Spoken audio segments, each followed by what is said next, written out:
Então, dando continuidade ao conteúdo de análise de regime transitório, a gente vai ver agora o ciclo de descarga do indutor. Vocês devem se lembrar da disciplina de técnicas de soldagem que o indutor ele é um componente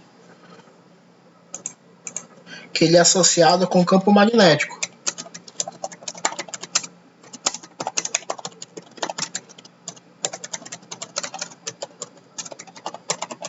E com isso, ele é diretamente associado à corrente elétrica, com base na lei de Biot-Savart. Então, com base nisso, nós vamos entender o comportamento do indutor quando ele está carregado. Vamos entender de que tipo de energia ele armazena e como ele se comporta quando ele é colocado junto com uma resistência em um circuito sem fonte, que é o ciclo de descarga, certo? Então, a primeira coisa que precisamos observar é que nós vamos ter o circuito RL paralelo, ou sem fonte, que é o regime de descarga, que nós vamos observar agora, e o circuito RL série, que é o regime de carga, que é quando o indutor vai absorver energia do circuito, e nós vamos ver que tipo de energia é essa. Então, como eu já falei, o indutor ele é associado com corrente elétrica. Quando percorre uma corrente elétrica pelo indutor, ela promove o surgimento de um campo magnético. Então vamos colocar essa observação aqui.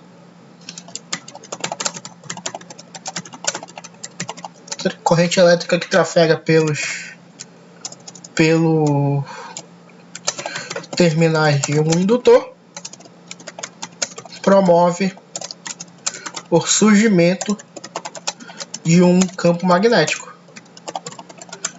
E esse campo magnético é a energia que é considerada armazenada pelo indutor.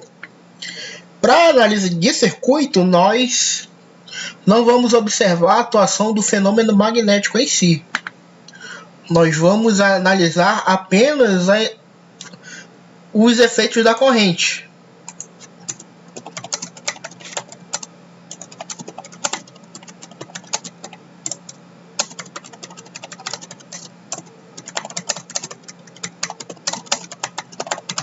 Então, nós nos reduzimos a observar os efeitos da passagem de corrente.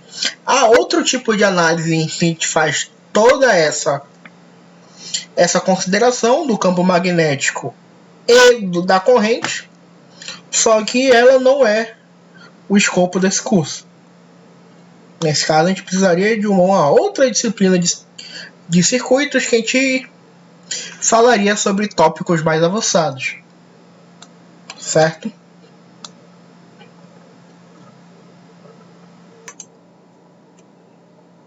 Então, depois que é observado o regime de carga, o indutor ele entra em duas possibilidades de comportamento. Nos circuitos de corrente contínua, que por enquanto vai ser a nossa análise, o indutor ele vai se comportar como um curto-circuito.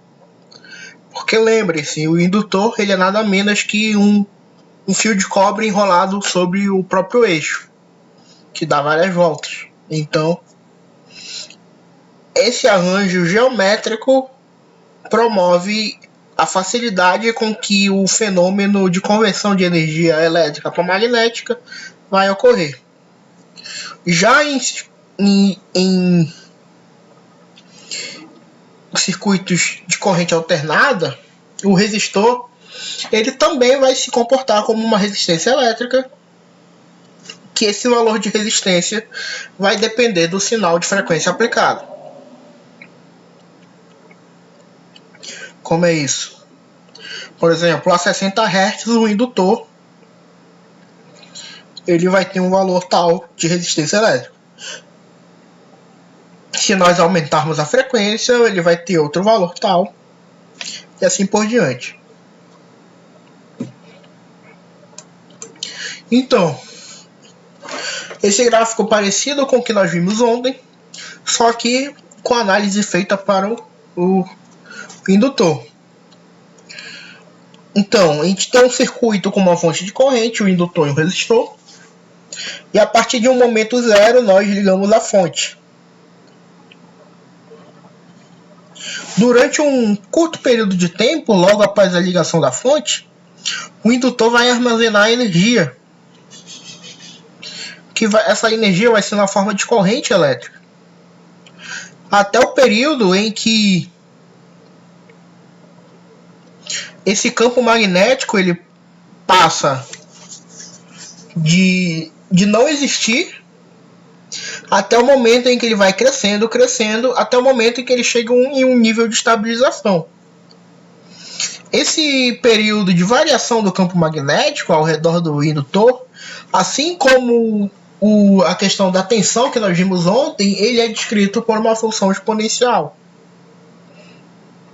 Então esse é o que nós chamamos de regime transitório. A partir desse ponto,